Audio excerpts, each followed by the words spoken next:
Buenas noches. Sí, vamos a dar inicio a la sesión del día de hoy. Entiendo que se han dividido en 6 módulos y el primer módulo es sobre principios del procedimiento administrativo regidos a la Ley de Procedimiento Administrativo General. Y así es que vamos a enfocarnos a ello. Primero, como noción previa, como estamos empezando recién con este curso, es necesario distinguir cuando estamos frente a una potestad administrativa frente a otro tipo de potestades públicas, ¿sí? ¿A qué llamamos potestades? ¿Cuáles son las diferencias entre otro tipo de poderes? Y para ello, utilizando este gráfico, vamos a dividir a los poderes jurídicos, es decir, los poderes que emanan de normas jurídicas, porque no todo poder emana de norma jurídica, ¿no? A veces hay poderes políticos o poderes por influencia social incluso, donde pese a que no existe ninguna norma jurídica, se puede generar influencia, se puede generar modificación de decisiones de terceros. Eso, bajo ese esquema vamos a manejar el poder en esta clase, es decir, la capacidad de influir sobre los demás. Quedémonos solamente con los poderes jurídicos, es decir, aquella capacidad de influir, pero que se genera en base a una norma jurídica. Estos poderes jurídicos pueden ser bilaterales o unilaterales. Los bilaterales son aquellos que ambas partes despliegan poderes jurídicos. Y los unilaterales es donde solamente una de las partes despliega poderes jurídicos, ¿no? Por ejemplo, en los bilaterales podemos encontrar los contratos típicos, ¿no? Un alquiler, compra-venta, donde ambas partes despliegan sus poderes, ¿no? Uno se compromete a pagar una merced conductiva y el otro se compromete a dar en uso un departamento, por ejemplo, ¿no? De aquí, enfoquémonos en los poderes jurídicos unilaterales, en los cuales solamente uno de los sujetos despliega poderes y el otro vendría a ser como el sujeto pasivo, por así decirlo, ¿no? Y en esos casos, ese poder unilateral se va a desplegar dependiendo de sus condiciones. Puede ser que esté sujeto a una condición en específico, es decir, aquí el agente despliega su poder, pero eh, con un fin determinado, con un fin en específico. Por otro lado, pueden haber poderes jurídicos unilaterales que sean sin condicionamientos o también llamados acondicionales, es decir, que la norma jurídica no le vincula el cumplimiento de un fin en específico, sino simplemente despliega ese poder jurídico unilateral con un interés netamente personal, ¿no? Aquí no confundamos que el interés personal no podría contravenir el fin público, ¿no? Pero el fin público aquí funciona como marco de acción, ¿no? No se puede exceder del fin público determinado normativamente. En cambio, en los poderes jurídicos unilaterales condicionales, allí sí el fin está determinado como una meta. Por ejemplo, ¿no? En un poder jurídico unilateral acondicional está el derecho de propiedad o el derecho a heredar, ¿no? Si queremos, lo hacemos; si queremos, no. ¿Por qué? Porque el ejercicio de esos derechos media un interés personal propiamente, ¿no? Sabemos que no podríamos transgredir el interés público en el ejercicio de esos derechos, pero el interés público en los poderes jurídicos unilaterales acondicionales funcionan como un marco de acción. En cambio, los condicionales no, ¿no? Si en los condicionales estamos supeditados al cumplimiento de un fin determinado, entonces podríamos evaluar fines privados o fines públicos. Es decir, algunos poderes jurídicos encomendados a agentes están destinados a cumplir un fin privado, netamente privado. Es decir, no puede hacer lo que sea el agente, sino lo que sea más beneficioso para ese interés particular. Por ejemplo, la patria potestad, ¿no? Un padre no puede hacer lo que sea respecto de su hijo, sino todo aquello que le beneficie, ¿no? Por eso es una potestad, ¿no? Rige un interés particular. También la representación de una empresa re- media un interés particular, pero todas las acciones siempre están condicionadas a ese fin, ese fin privado. Aquí entonces podemos dar la diferencia entre potestades y facultades, porque cuando hablamos de poderes jurídicos unilaterales condicionales, estamos frente a potestades. Las potestades, entonces, implican la imposibilidad de un actuar totalmente libre, sino bajo una finalidad en específico. Cuando el agente no puede decidir si es que va a ejercer el derecho o no, entonces estamos frente a una potestad. En cambio, si es que está dentro de sus opciones hacerlo o no hacerlo, entonces no es una potestad, es una facultad. Y aquí vamos a enfocarnos específicamente en las potestades, es decir, los poderes jurídicos unilaterales condicionales, pero bajo un fin público, ¿no? Porque también existen las potestades privadas, pero en este caso nos enfocamos al fin público, es decir, el interés general. Todo aquel agente que deba necesariamente de realizar acciones buscando satisfacer el interés general. Entonces, este tipo de potestades se despliegan de diferente forma, ¿no? Puede haber potestad legislativa, potestad jurisdiccional, potestad administrativa. Y eso es precisamente lo que en principio debemos de diferenciar, ¿no? De dónde surge teóricamente la potestad administrativa y cuáles son las diferencias entre otro tipo de potestades públicas. Aquí lo vamos a ver y para ello necesitamos tener en cuenta que la potestad administrativa surge supletoriamente a la potestad legislativa y jurisdiccional. Haciendo un examen mental, un análisis mental, imaginemos que todo aquello que, que sea necesario para el interés general y que no baste el ejercicio de la potestad legislativa ni jurisdiccional, entonces será encomendada a la potestad administrativa hacerlo. ¿No? Por ejemplo, ¿qué puede ser de interés general? Que tengamos un buen sistema de alcantarillado, que tengamos un buen sistema de recojo de residuos, ¿no? Basura, por ejemplo. También es de interés general que tengamos un buen sistema de tránsito, un buen sistema de transporte. Es decir, a nivel operativo, hablo, ¿no? A nivel operativo.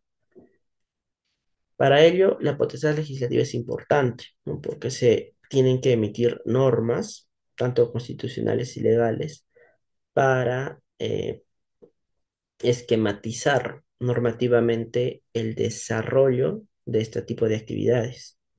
También va a ser importante la potestad jurisdiccional porque cuando se susciten conflictos entre la sociedad respecto a estas materias, entonces se necesita que exista un ente que solucione este tipo de controversias intersubjetivas. Pero, ¿quién va a realizar operativamente estos servicios, estas actividades?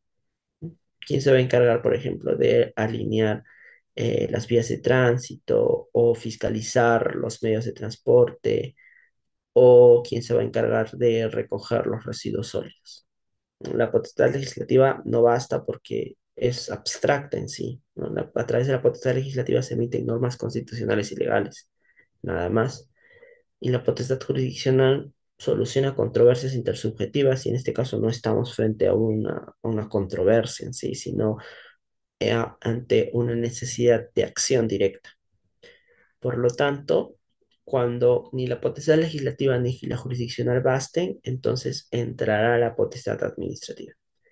Es por ello que, en principio, la potestad administrativa tiene una definición que es negativa, ¿no? Se dice que es potestad administrativa todo aquello que no sea legislativa ni jurisdiccional, lo cual de plano es cierto, ¿no? Lógicamente es cierto, pero es necesario afinar este tipo de definiciones porque una definición negativa puede no ser muy clara de comprender, ¿no? ¿Por qué? ¿Por qué en este caso se adhiere a una definición negativa? Porque la potestad administrativa es supletoria a la existencia de la potestad legislativa y jurisdiccional. Entonces, a través de ese análisis mental se puede determinar que todo aquello que no pueda o no baste, no se dé abasto la potestad legislativa ni jurisdiccional, entonces será competencia de la potestad administrativa. A partir de estas ideas y del carácter de supletoriedad de la potestad administrativa, entonces surgen algunos principios importantes, ¿no? Y que nacen de la lógica misma, que podríamos denominar actualmente como características de la potestad administrativa. Primera característica es un poder unilateral, es decir, en este caso el Estado o el ente que personifique al Estado que ejerza potestades administrativas tiene que tener un poder unilateral, no tiene que pedir permiso, ¿no?, a los ciudadanos, a los administrados o al sujeto sobre el cual va a recaer la decisión. Es un poder unilateral. Sí, siguiente, debe perseguir el interés general, porque aquí estamos hablando de potestades públicas, es decir, un fin público, y el fin público se denomina como interés general. Tercera característica, toda potestad administrativa debe estar bajo el marco de la ley, debe ejercerse bajo el marco de la ley. ¿Por qué? Porque la potestad administrativa es supletoria a la potestad legislativa, ¿no? Y si a través de la potestad legislativa se emiten normas y la potestad administrativa es supletoria, entonces toda potestad administrativa debe cumplir con lo que se ha señalado a través de la potestad legislativa. Y bajo ese mismo esquema lógico, también las potestades administrativas tendrían que estar supeditadas a la potestad jurisdiccional. Entonces, toda acción administrativa está sujeta a un control jurisdiccional. Y de esta forma se advierten las cuatro más importantes características de la potestad administrativa.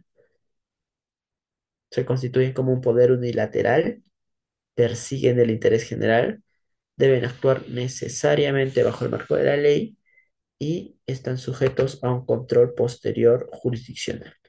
Aquí debemos de diferenciar que la potestad legislativa siempre opera para el futuro, ¿no? Si se emiten normas ahora, eh, la finalidad es que se apliquen mañana, no se apliquen a futuro. Y la potestad jurisdiccional siempre evoca conflictos pasados, ¿no?, que tienen que ser solucionados, pero conflictos que ya se suscitaron, que quizás sus efectos sigan vigentes, pero que su origen se ha generado hace mucho tiempo, es decir, pasados. La potestad legislativa se proyecta a futuro y la potestad jurisdiccional hacia el pasado.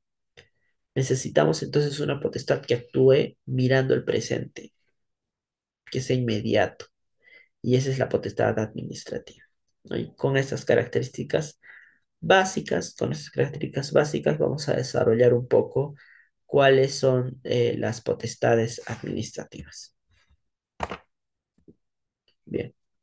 Para ello, despleguemos estos principios que habíamos visto como características de la función administrativa y vemos, por ejemplo, que los principios del derecho administrativo, no, ojo, no los principios del procedimiento administrativo, que es distinto, ¿no? Aquí hablamos sobre principios del derecho administrativo.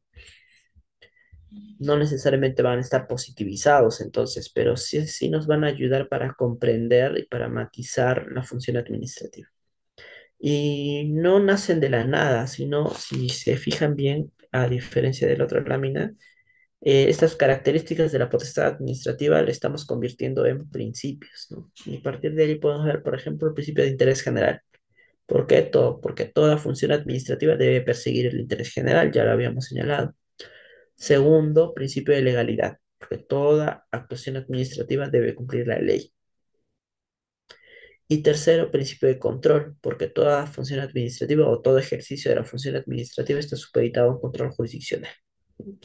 Entonces, tenemos los tres macro principios, por así decirlo, y enfoquémonos en el primero porque es un poco más genérico que los anteriores, ¿no? Porque el principio de legalidad se entiende que eh, eh, debe de existir una norma que habilite la actuación de la administración pública, ¿no? A diferencia de potestades privadas, en las potestades administrativas o potestades públicas, la autoridad solamente puede hacer aquello que está señalado, ¿no? Es decir, actuar dentro del marco de sus competencias. Y esas competencias las establece la ley y el reglamento, es decir, el principio de legalidad.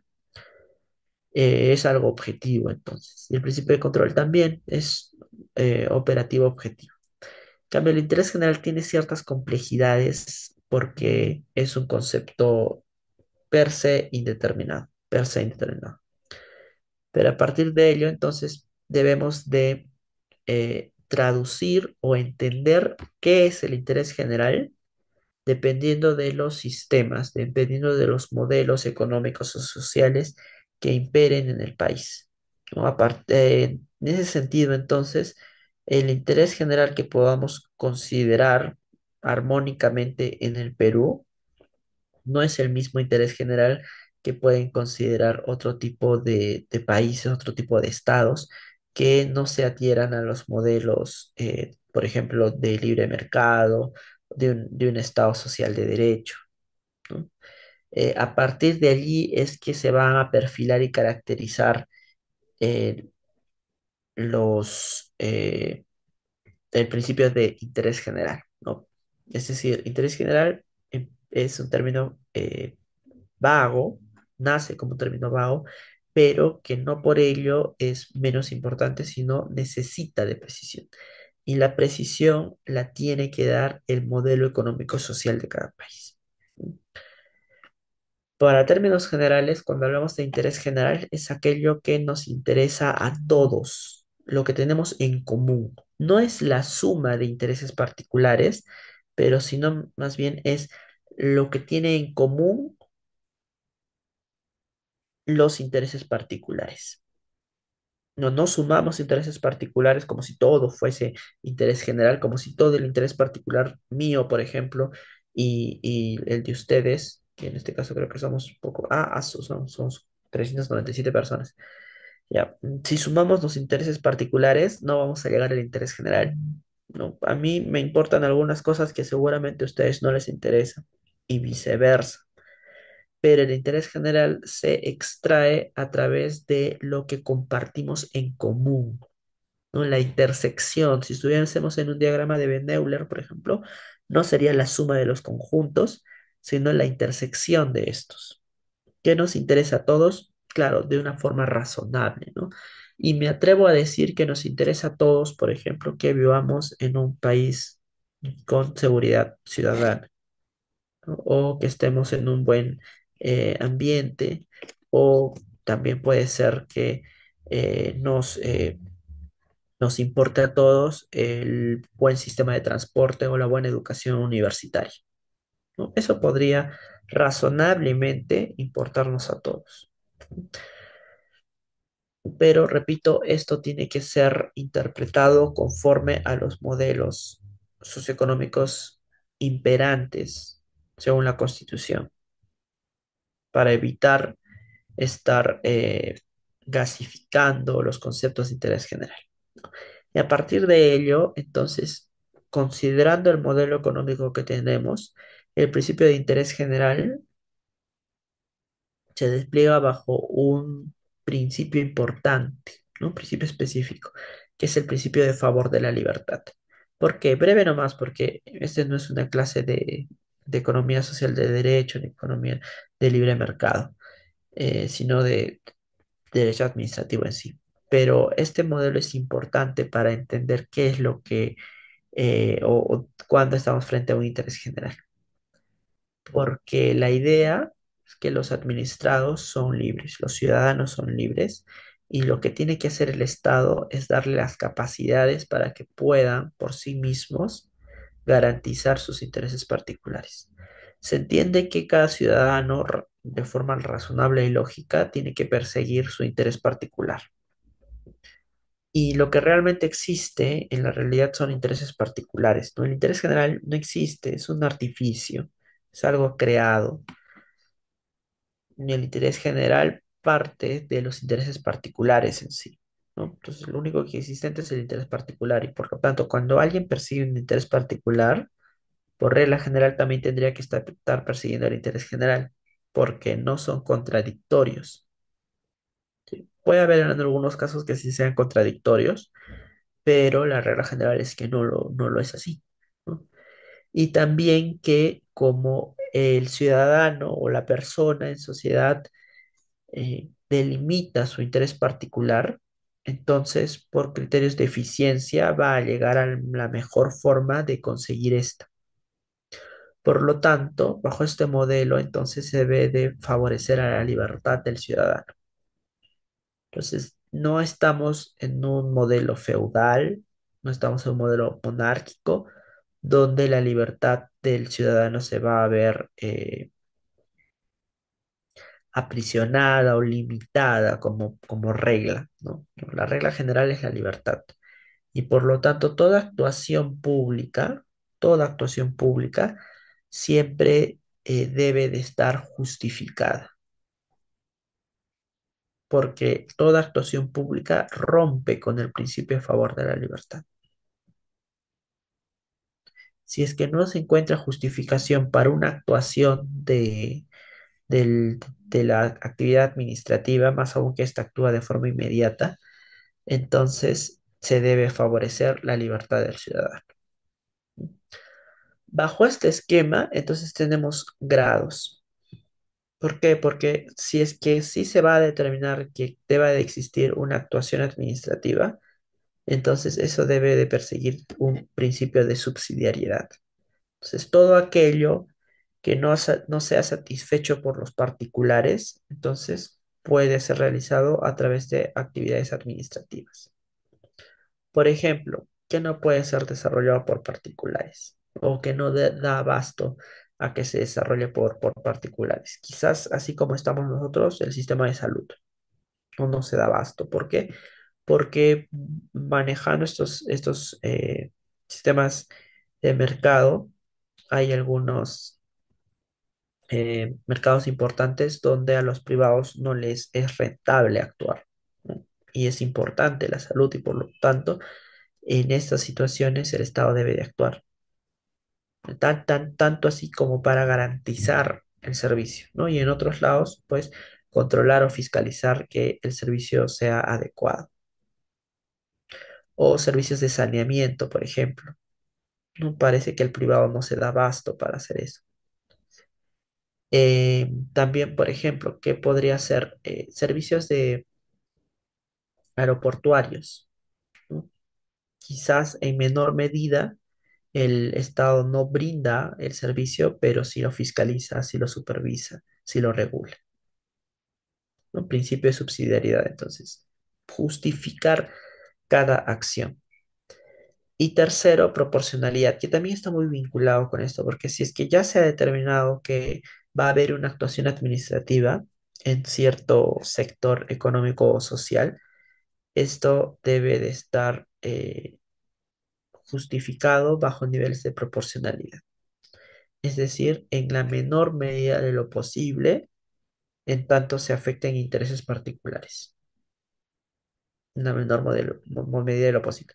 Estos principios pueden cambiar, ¿no? No son los mismos, por ejemplo, no es el mismo derecho administrativo peruano que el derecho administrativo chino, ¿no? Si es que cambiamos de modelo, cambian también estos principios, ¿no? La constitución actual, por ejemplo, que ya tiene muchos años, persigue estos valores y estos valores se integran también al derecho administrativo. Cuarto principio, tenemos el principio de autotutela.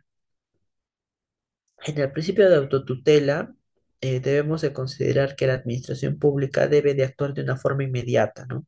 Si es que hemos dicho que la actuación administrativa es supletoria a la potestad legislativa y jurisdiccional, pero la razón de esta supletoriedad es que estas anteriores potestades no son suficientes para garantizar el interés público, ya que su actuación es mediata, es decir, la potestad legislativa actúa a futuro y la potestad jurisdiccional actúa para el pasado. Necesitamos algo inmediato, que es la función administrativa. Entonces, no tendría sentido que para que la administración pública pueda actuar o pueda proteger los fines por los cuales se ha creado y se legitima, no tendría sentido que tenga que acudir, por ejemplo, a la potestad jurisdiccional. Si, por ejemplo, necesita ejecutar una multa, ¿no? Por tránsito, no tendría sentido que tenga que recurrir a la potestad jurisdiccional, porque si no ya no sería una acción inmediata, ¿sí? De esta forma, entonces, las actuaciones administrativas gozan y tienen que gozar de autotutela. Esto rompe un principio general del derecho que dice nadie puede hacer justicia por su propia mano, ¿no? ¿Por qué? Porque se entiende que si es que alguien debe plata a otra persona, tiene que acudir a las vías jurisdiccionales en caso no quiera pagar, ¿no? Para embargar sus bienes, por ejemplo, para disponer el embargo de sus bienes. En cambio, la administración pública no, la administración pública sí puede hacer, como se dice, justicia por su propia mano, puede embargar, puede hacer cobranzas coactivas, puede dar medidas coercitivas, puede imponer incluso medidas correctivas antes de un procedimiento, ¿no? Si, por ejemplo, eh, una fiscalización en transporte interprovincial se está dando cuenta que un vehículo no cuenta con los documentos técnicos y se está vulnerando no solamente la normativa, sino también poniendo en riesgo el viaje y por lo tanto la vida o integridad de los pasajeros, de frente impone medidas correctivas, como por ejemplo la interrupción del viaje o que los pasajeros pasen a otro vehículo sin procedimiento. Esa es la autotutela. O como cuando la SUNAT te embarga las cuentas, ¿no? O una municipalidad o el SAT de Lima también embarga cuentas, un principio de autotutela. No le pide a un juez, la propia administración pública lo hace. Y lo tiene que hacer para legitimar su existencia, pues, porque si no, no tendría sentido que exista una actividad administrativa con la inmediatez que se necesita para luego no poder valerse por sí mismo. Entonces, el principio de autotutela es importante. Y como quinto principio vinculado al interés general es el principio de adecuación, ¿no?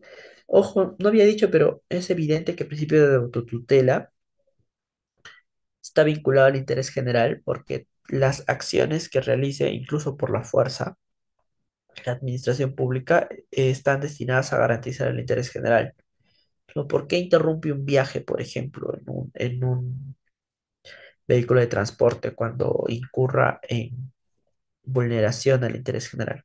Precisamente para garantizarlo, ¿no? Para remediar esta afectación.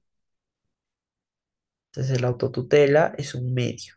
El fin siempre es el interés general. Y la adecuación también, ¿no? La administración pública puede organizarse a sí misma, puede crear oficinas, puede crear unidades, puede adecuarse, como dice el nombre. ¿Para qué? Nuevamente, para garantizar el interés general.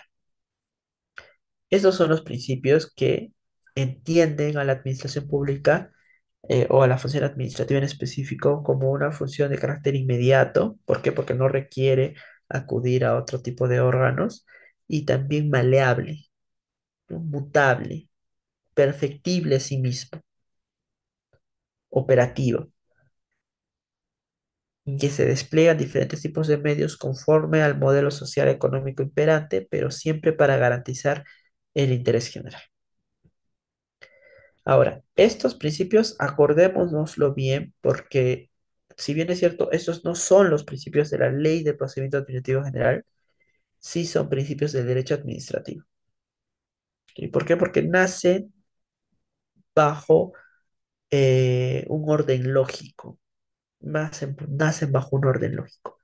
Ojo, en la Ley de Procedimiento Administrativo General solo hablamos de principios del procedimiento, es decir, principios procedimentales, pero principios sobre las bases del derecho administrativo no están positivizados y los tenemos aquí en pantalla, no es lo que hemos desarrollado.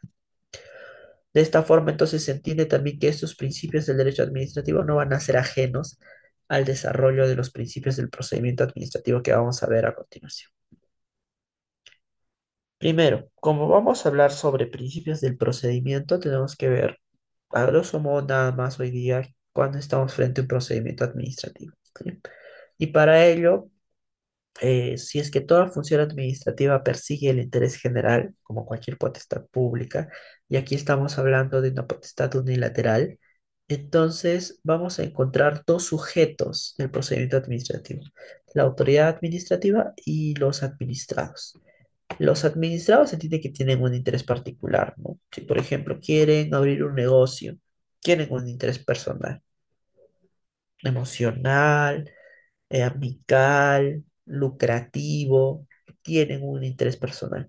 Pero ese interés personal no es ajeno por sí mismo al interés general, ¿no? Es decir, para todos los demás. Si quieren poner, por ejemplo, una cafetería, cerca donde yo vivo, sería genial, a mí me encanta, o sea, no solamente se benefician ellos como un interés personal, sino también se beneficia la sociedad que vive por ahí, que vaya a acudir a esos servicios. ¿No? Si ponen una peluquería, por ejemplo, también, bueno, si ponen un inmobiliario, un centro contable, un despacho de abogados, se entiende que todas estas actividades no solamente persiguen un interés personal, sino también un interés general. Aún así, esas personas no lo busquen. Aún así, ellos solamente quieren lucrar, van a perseguir un interés general. No, por ejemplo, lo que estamos haciendo acá ahora con la institución educativa el Círculo de Abogados, ¿no? Es una institución privada. Yo presto servicios privados también, pero fuera de ello se entiende que hay un interés general, ¿no? Porque nos damos un espacio de 2 horas donde vamos a estar conversando sobre, en este caso, principios del procedimiento administrativo.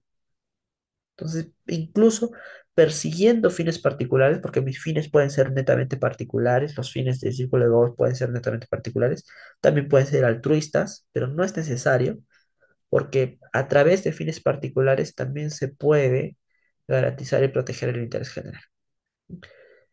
En un procedimiento administrativo se entiende que puede, puede afectarse el interés general, ¿no? Y ante esa posibilidad, entonces la función administrativa tiene que actuar. Ahora personificada en lo que denominamos como autoridad administrativa, y esta autoridad administrativa siempre debe de perseguir el interés general, no como un acto contrario, ¿no? Si se fijan en el dibujo, ambos están en el mismo vehículo, ambos van hacia la misma dirección, administrados y autoridad administrativa. No es un procedimiento que genere contienda, conflicto. La idea es que ambos vayan hacia la misma dirección y de esta forma entonces, o en todo caso, la autoridad administrativa canalice ese interés personal hacia el interés general, ¿no? De los administrados que pueden ser personas naturales o personas jurídicas. De esta forma, entonces, la autoridad administrativa tiene un rol promotor, ¿no? De que promueve y también dirige el desarrollo del procedimiento para garantizar el interés general, porque la autoridad administrativa sabe en principio que satisfaciendo ese interés personal se puede garantizar el interés general y también para evitar que ese interés personal pueda mancillar el interés general, ¿no? ¿Qué pasa si, por ejemplo, yo deseo poner un estudio contable sin ser contador? No tengo un interés personal que puede ser el lucro, pero afecta el interés general. Entonces, la autoridad administrativa debe de conducir y promover ese procedimiento.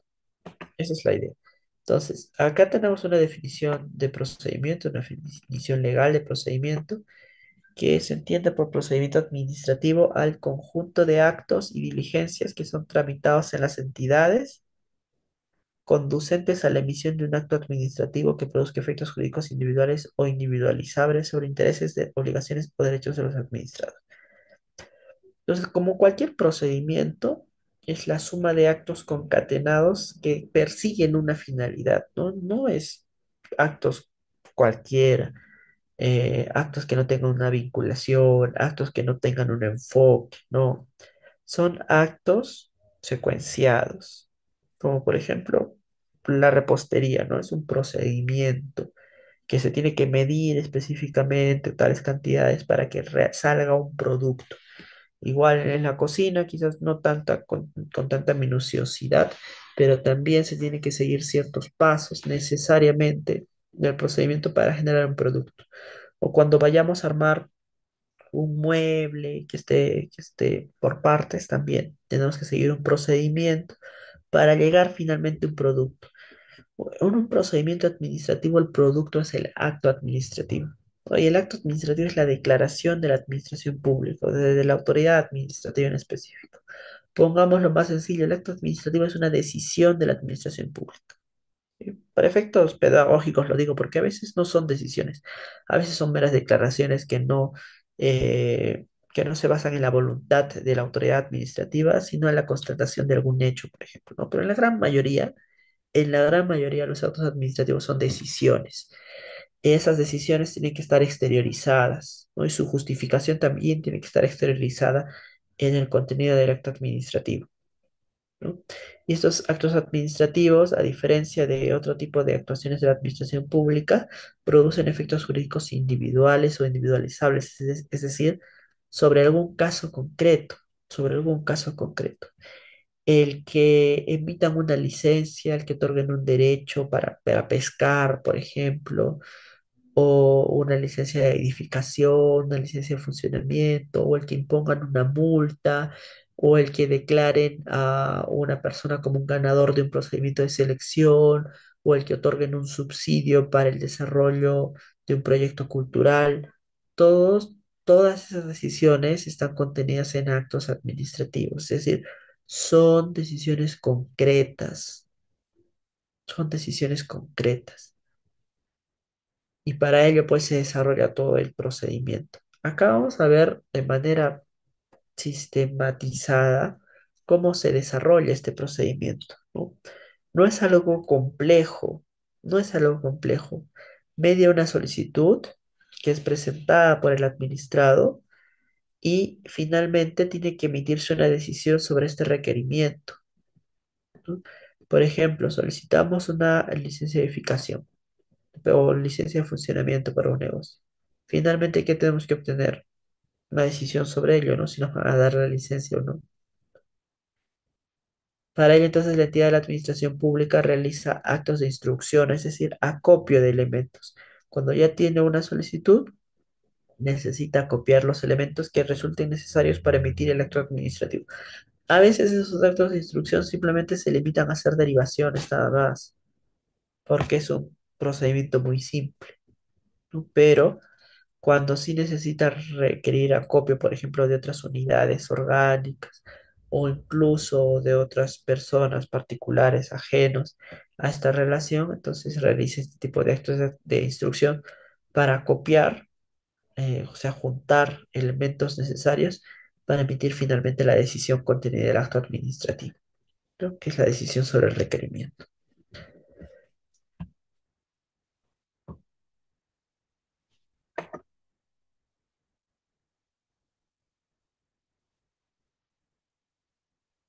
A ver. Hay una pregunta donde dice, y en el caso de un error material, pero no entiendo cuál es el contexto.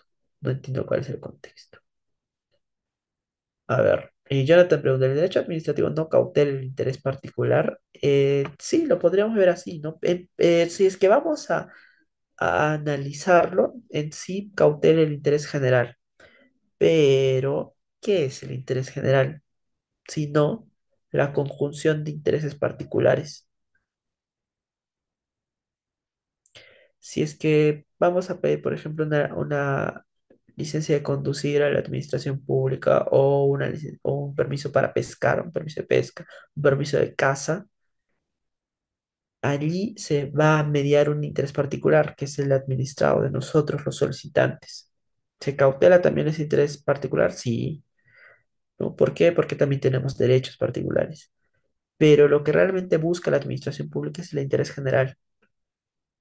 Tal es el caso que cuando entren en conflicto el interés general y el interés particular, la administración pública debe perseguir el interés general. Pero debemos entender que el interés general es un artificio, ¿no? No existe realmente. Lo que existen son intereses particulares y la conjunción de esos intereses particulares es lo que denominamos como interés general.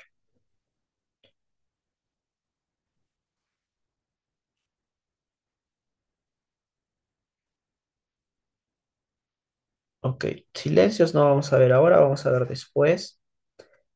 Descargos, eso está propio al procedimiento administrativo sancionador, lo vamos a ver en otra sesión. Ahora solamente vamos a ver principios. ¿Sí? Bien, vamos con los principios.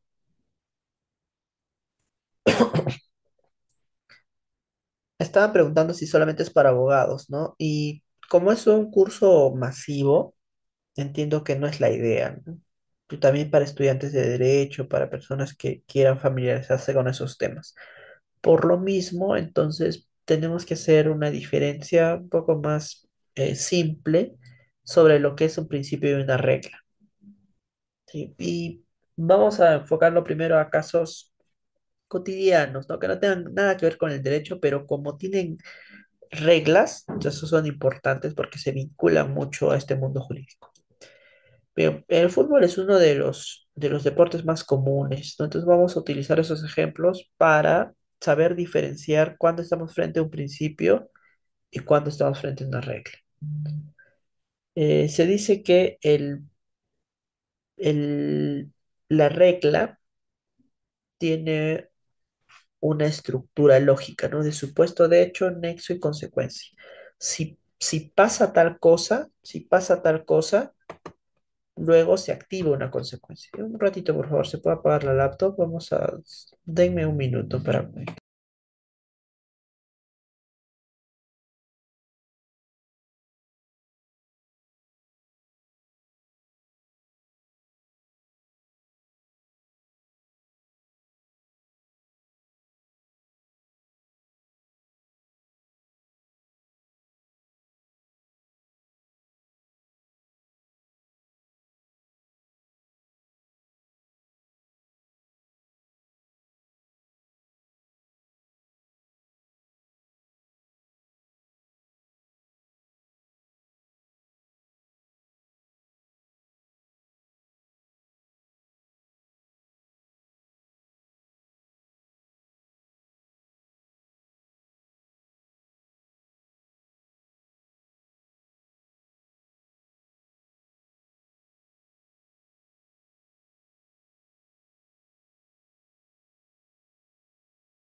Listo, muchas gracias. Bien, ahora sí, continuamos con tranquilidad.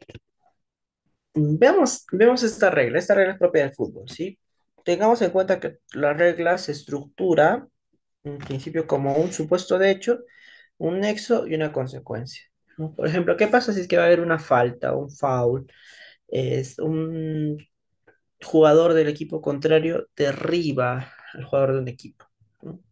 Cuando sucede esto, la consecuencia es que se habilite o se califique esto como una falta y se tenga que ejecutar un tiro libre. Es así, por ejemplo, en el recuadro, ¿no? Lionel Messi está jugando con la pelota, alguien lo derriba irregularmente, entonces el equipo va a tirar un tiro libre, o tiene dentro de sus facultades emitir un tiro libre dictado por el árbitro, ¿no? ¿Por qué es así? Por qué existe esta regla? Porque toda regla tiene una razón de ser, y en este caso la razón de ser es la búsqueda de la equidad. Se entiende que el juego debe perseguir la equidad entre ambos equipos, ¿no? Y ante una acción que transgreda esta equidad, entonces tiene que haber una medida correctiva, ¿no? Que vuelva a inclinar los platos de la balanza hacia el equipo que ha sufrido este tipo de agresión o este tipo de falta. Entonces tenemos la regla del supuesto de hecho. Si un futbolista derriba a su contrario irregularmente, ese es el supuesto de hecho, entonces se detiene el juego para ejecutarse un tiro libre. Esa es la regla. Y el principio es la equidad. Aquí han surgido mucho desarrollo teórico y doctrinario. Porque si bien es cierto, muchos dicen que las reglas siempre se estructuran bajo supuesto de hecho, nexo y consecuencia, y los principios no, ¿no? Pero también podría estructurarse el principio bajo supuesto de hecho, nexo y consecuencia, ¿no? Por ejemplo, ante todo cualquier hecho que transgreda la equidad, entonces esta debe de corregirse. Eso es prácticamente el principio de equidad, enunciado bajo el esquema de un supuesto de hecho, nexo y consecuencia. También se ha dicho que los principios, por ejemplo, tienen axiomas, valores, que las reglas no tienen, pero cada regla tiene interiorizado un valor, porque esta regla, por ejemplo, tiene un fin, tiene una finalidad. Podría decirse, podría decirse que ese principio se encuentra en el corazón de la regla. Y no es necesario que la regla expresamente lo diga, porque el lenguaje es así, a veces no es necesario que se exprese directamente, se entiende que tras la regla existe este principio. Por lo tanto, los principios pueden no estar positivizados. Los principios pueden no estar positivizados, sino más bien se pueden desprender bajo interpretación de las reglas. Los principios también son una ayuda para poder interpretar la regla y para dar soluciones en aquellos casos donde la regla no parece perseguir el principio. Pongámonos en el supuesto de, por ejemplo, que en este caso se habilita el supuesto de hecho, es decir, un futbolista derriba a su contrario irregularmente. ¿Mm? Se tendría que habilitar la consecuencia, pero esto bajo el principio de la equidad. En cambio, en un supuesto distinto, en el que también un futbolista derriba a su contrario irregularmente, pero ¿qué pasa si es que el futbolista derribado se levanta rápidamente y continúa la marcha con el balón en sus pies? Lo que pasa en algunas veces, ¿no? O si no es el mismo futbolista, otro futbolista de su equipo, ¿no? Es decir, el equipo mismo afectado continúa en posesión del balón. En esos casos, detener el juego parece no perseguir la equidad. En esos casos, seguir la regla tal cual está establecida parece no perseguir la equidad porque el equipo afectado sigue manteniendo la posesión del balón y puede incluso tener una ocasión, en este caso de gol. De esta forma, entonces, los principios también funcionan para justificar o sustentar las excepciones de la regla. Que en este caso el ejemplo podría ser si un futbolista derriba a su contrario irregularmente, pero ese equipo mantiene aún la posesión del balón, entonces se continúa el juego. Pues ya no se detiene el juego para ejecutar su tiro libre, no, sino se continúa el juego. ¿Por qué? Porque no se ha afectado la equidad.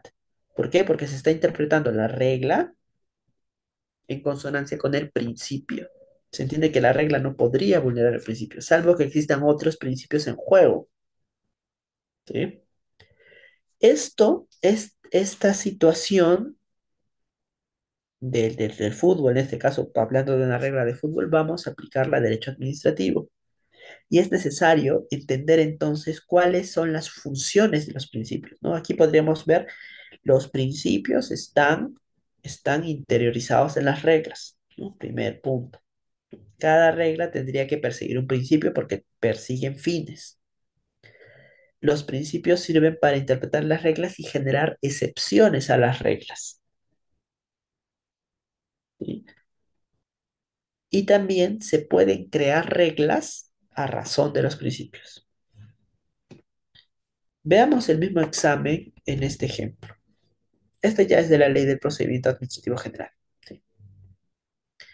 En el caso de no encontrar al administrado u otra persona en el domicilio señalado en el procedimiento, el notificador debe dejar constancia de ello en el acta y colocar un aviso en dicho domicilio indicando la nueva fecha en que será efectiva la siguiente notificación. Esa es la regla. Un poco más larga que la anterior, pero también tiene un supuesto de hecho, un nexo y una consecuencia. Prácticamente el supuesto de hecho es que si es que el notificador acude al domicilio del administrado para notificarle un acto administrativo y no encuentra a nadie, es el supuesto de hecho, tiene que dejar un aviso, ¿no? Indicando la nueva fecha en que será efectiva la siguiente notificación. Esa es la consecuencia de lo que tendría que hacer. Para tal efecto, entonces, en el siguiente día tendría que practicar la notificación debida. ¿Qué es lo que nos está diciendo esta regla? Que está prohibido dejar bajo puerta en primera visita. No nos está diciendo el supuesto de hecho es el notificador, acude al domicilio señalado del procedimiento y no encuentra a nadie, igual no le importa y deja todos los papeles debajo de la puerta. Eso no es la consecuencia. La consecuencia es colocar un aviso en dicho domicilio indicando la nueva fecha en que se hará efectiva la notificación. Entonces, las notificaciones por bajo puerta se hacen recién en segunda visita y no en primera visita, como está regulado en este supuesto de hecho. Ahora, ¿cuál es la finalidad? ¿No? Porque toda regla tiene que perseguir una finalidad al menos. Y en este caso la finalidad es garantizar el ejercicio del derecho a la defensa, porque por sobre un acto administrativo el administrado debe de emitir algún pronunciamiento, ¿no? Más aún si es que estamos hablando de un acto administrativo que le pudiera afectar. Por lo tanto, la administración pública debe de garantizar en la mejor medida de lo posible que el administrado haya tomado conocimiento certero. Y si es que le deja así nomás bajo puerta, aún quedan dudas si es que ha tomado conocimiento o no. No, entonces, en este caso se debe eh, de dar las mejores posibilidades para que se realice una notificación personal, es decir, en las manos del titular, en las manos del administrado o de una persona mayor de edad que dé razón, ¿no? Y que pueda garantizar esta seguridad de que el administrado ha tomado conocimiento del acto administrativo y pueda, en ese caso, ejercer su derecho a la defensa. Ese es el principio, esa es la finalidad. No lo dice en la regla, ¿no? En ningún lado de la regla podemos encontrar, por ejemplo, la palabra derecho de defensa, pero es que es la finalidad porque se colige de esa manera integrándolo con otras normas de esta ley y de otras leyes especiales, ¿sí? Entonces tenemos una regla y tenemos un principio. Este principio entonces no se aplica a rajatabla, sino se aplica en la mayor medida de lo posible porque la administración pública entonces no necesita estrictamente que se notifique personalmente y si no encuentra al administrado, regresar hasta encontrarlo, ¿no? Quizás 20 veces que haya regresado al domicilio y recién encontrarlo y recién a partir de allí se va a entender por notificado. No, este principio del derecho a la defensa garantiza el derecho a la defensa a través del conocimiento del administrado respecto del acto administrativo que se le vaya a notificar, se realiza en la mayor medida de lo posible, en la mayor medida de lo posible. Y por lo tanto, en estos casos se indica que se va a hacer efectiva la notificación al menos en una segunda visita, ¿no? Y no en una primera. Esa es la garantía, ¿no? En una primera visita no se puede dejar bajo puerta todo, sino recién en una segunda. La consecuencia de la primera visita ante la ausencia en el domicilio del administrado es colocar el aviso en dicho domicilio. Listo, hasta ahí. Entonces, ¿qué pudiese pasar? ¿Qué pudiese pasar si es que no se cumple con esta consecuencia? Por ejemplo, se notifica bajo puerta y no se dejó el aviso. No se dejó el aviso. El administrado finalmente podría decir que se ha vulnerado su derecho de defensa, ¿no? Se podría decir que es inválida esa notificación, que no se generó la consecuencia de la notificación efectiva y por lo tanto la eficacia del acto administrativo, porque no se ha seguido el supuesto de hecho, el nexo y la consecuencia que establece la regla. y tendría razón. Y la administración pública tendría que declarar ineficaz ese acto administrativo y si es que ha emitido otros actos administrativos provenientes de este, nulos todos por vulneración al debido procedimiento. Pero, ¿qué sucedería en otro caso si es que, por ejemplo, al día siguiente de haberse practicado esta mala notificación, ya califiquémoslo así como una mala notificación porque no se siguió este supuesto de hecho, nexo y consecuencia? ¿Qué pasaría si al día siguiente el administrado presenta argumentos de defensa sobre el contenido del acto?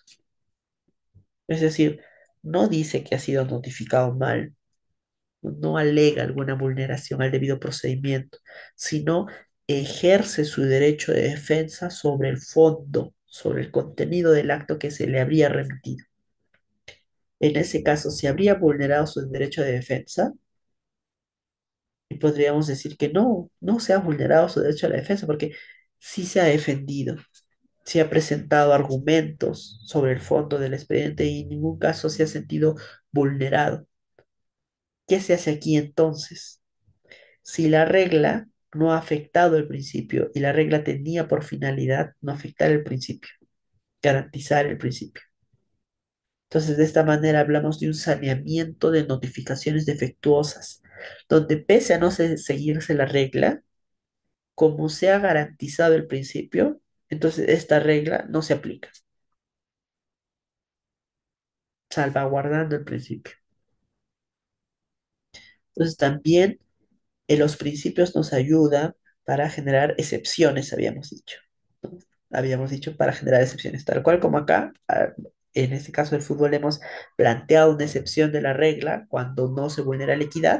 Aquí también podríamos ver, ¿no? En caso de no encontrar al administrador o otra persona el domicilio señalado en el procedimiento, el notificador deberá dejar constancia de ello en el acta y colocar un aviso en dicho domicilio indicando la nueva fecha en que se hará efectiva la siguiente notificación bajo sanción de nulidad de las acciones de notificación, salvo como excepción que el administrado haya ejercido su derecho de defensa. Si se da ese caso, entonces se sanea la notificación.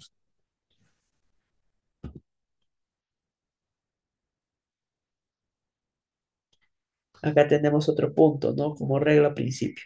Regla dice, la notificación debe realizarse en día y hora hábil, ¿sí? Salvo regulación especial diferente o naturaleza continuada de la actividad. Aquí también tenemos algún tipo de principios, ¿no? ¿Por qué principio de defensa, pese a que no lo dice? Los principios nunca se dicen, la verdad, expresamente, se tienen que interpretar. ¿Sí? ¿Por qué garantiza el derecho a la defensa? Porque la notificación tendría que tener una limitación en cuanto al horario. No, no pueden notificarnos, por ejemplo, a las 10 de la noche y decir, no, no hemos salido. O a las 2 de la mañana. Notificarnos y decir, no, nadie me dio razón de ser. Entonces vuelvo al día siguiente y al día siguiente también me notifican así. Se estarían vulnerando los derechos del administrado. Se entiende que debe de estar obligado el administrado, en todo caso, poder acudir o exigir al administrado en una hora hábil, ¿no? En una hora hábil. Y si es que no, pues ya al día siguiente se tendrá que realizar la notificación, pero también en una hora hábil. Restringir este horario ha tenido por finalidad equiparar también las herramientas que tienen los administrados sobre las herramientas que tienen las administraciones públicas, porque las mesas de partes presenciales, ojo, presenciales, no virtuales, presenciales, solamente atienden dentro de un horario determinado. Entonces, si es que esa es la limitación del administrado cuando quiera realizar trámites presenciales, de la misma manera, para equiparar las reglas de juego, tendrían que limitarse también las posibilidades de la administración pública respecto de la notificación para garantizar el derecho a la defensa. Pero hay otro punto también que entra en juego, ¿no? La eficacia. Si, por ejemplo, estamos hablando de una infracción de tránsito donde la autoridad administrativa in situ advierte que alguien se ha pasado la luz roja, ¿no? La autoridad administrativa de tránsito, evidentemente, no, no es cualquier autoridad administrativa. La autoridad administrativa competente verifica que alguien se ha pasado la luz roja, ha afectado a la infracción de tránsito o alguien ha excedido los límites de velocidad establecidos en una vía. le va a levantar una papeleta, una imputación de cargos que viene a ser el acto administrativo que inicia un procedimiento administrativo sancionador. ¿Sí? Allí, por ejemplo, si son las 9 de la noche, si son 8 de la noche, le va a decir el conductor, no, tienes que notificarme en día y hora hábil. No, no tendría sentido por criterios de eficacia y también por derecho a la defensa, porque no se afecta el derecho a la defensa si in situ se está practicándose la notificación. ¿No? Por lo tanto, aquí se establece también una excepción, ¿no? Salvo que primero haya una regulación especial diferente o también puede ser que haya una naturaleza continuada de la actividad, en este caso la actividad fiscalizadora. ¿No? En ese caso, por principio de eficacia, se entiende como una excepción a la regla de que la notificación debe realizarse en día y hora hábil. ¿Ok? Por lo tanto, a ver, vamos leyendo estas características. Si es que en caso hay preguntas sobre el tema, voy a estar leyendo acá.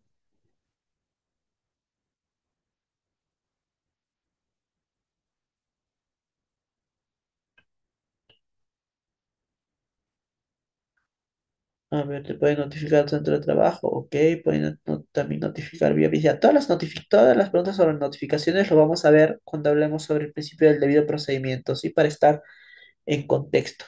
Acá lo único que tenemos que ver, hasta ahora lo que hemos visto, son la naturaleza de los principios, ¿no? ¿Cuándo estamos frente a un principio? ¿Cuáles son las diferencias de las reglas? ¿Y en qué se diferencian estos principios y reglas y por qué son importantes? Casos particulares sobre cómo se realizan las notificaciones. No, nos podríamos estar desviando del tema, ¿no? Vamos a ver eso en el principio del debido procedimiento. ¿Sí? Ahora, entonces, partiendo de allí tenemos las siguientes características, ¿no? Los principios tienen una preeminencia. Si han visto, si se han dado cuenta en los anteriores ejemplos, siempre hemos interpretado la regla a razón de los principios, ¿no? Acá también. Hemos interpretado las reglas, los supuestos hechos a razón del principio. Incluso acá en lo del fútbol. Siempre se interpretan las reglas a razón de los principios. O por ejemplo, otra regla del fútbol es cuando, cuando hay un fuera de juego, pero el jugador participa de la jugada, pero no toca el balón. El principio también es la equidad. Si es que ha vulnerado la equidad, pese a no tocar de balón, es fuera de juego. ¿Y eso quién lo ve? El árbitro. O sea, en el fútbol también se ven este tipo de roles, de interpretaciones, de reglas específicas y de principios. Por eso a veces el fútbol es interpretable, ¿no? Y nos ayudan para entender eso, porque las reglas del fútbol son mucho más sencillas. ¿Sí? Siempre las reglas se interpretan a principios. Por lo tanto, una característica de los principios es la preeminencia sobre el resto del ordenamiento jurídico. Las reglas pueden bien aplicarse o no aplicarse, pero los principios siempre se aplican, pero en la mayor medida de lo posible. En la mayor medida de lo posible. ¿No? Como por ejemplo acá, ¿no? La regla, principio de defensa. La autoridad administrativa debe de garantizar el derecho a la defensa, pero tampoco para que el administrado abuse, ¿no? En la mayor medida de lo posible. Se notifica así, se realizan todas las acciones de notificación eh, suficientes, mínimas suficientes, ¿no? No se espera que el administrador tenga efectivo conocimiento al 100%, ¿no? Pero sí cumpliendo este tipo de reglas. Otro, dinamismo. ¿Por qué? Porque los principios tienen una potencialidad para ser aplicados a cualquier realidad no prevista. Y eso es muy importante porque cuando estamos frente a hechos que no calzan en reglas, entonces debemos de acogernos a los principios. Los principios nos van a ayudar a darle solución a los casos concretos donde ninguna regla parece aplicar. Bien, ahora sí, ya viendo el tema de los principios, de las reglas, viendo también los principios del derecho administrativo, vamos a abocarnos a los principios del procedimiento administrativo. ¿Cuáles son, cuántos son los principios del derecho del procedimiento administrativo? Sí, son 19. ¿Tendrían que ser 19 necesariamente? No, no. Es lo que el legislador ha considerado, ¿no? En otros ordenamientos no necesariamente son 19. Es más, se podrían reducir estos, ¿no? Es decir, fusionar, por ejemplo, algunos principios o desprender ciertos principios. Vamos a trabajar los 19 el día de hoy. Tenemos tiempo, estamos muy bien en el tiempo. pero los vamos a hacer divididos en grupos, ¿ya? 19 principios a través de 6 características de la administración pública, que podríamos denominar también como macro principios, ¿sí? O sea, es decir, esos 19 principios que hemos visto, vamos a desarrollarlos a través de estos 6 nada más. ¿Podrían ser 6 principios nada más del procedimiento administrativo general? La verdad es que sí. Pues recordemos, no importa mucho cómo esté estructurado, o lo que más importa es se interprete, cómo se interpreten los enunciados normativos. A veces, para que quede más claro un asunto, es que el legislador despliega principios, pero eso no significa que no estén vinculados. Y para la vinculación y para que sea mucho más ameno, no tan formalista y aburrido ver cada uno de los principios, ¿no? Vamos a verlos agrupados en estos 6, ¿no? Resumen.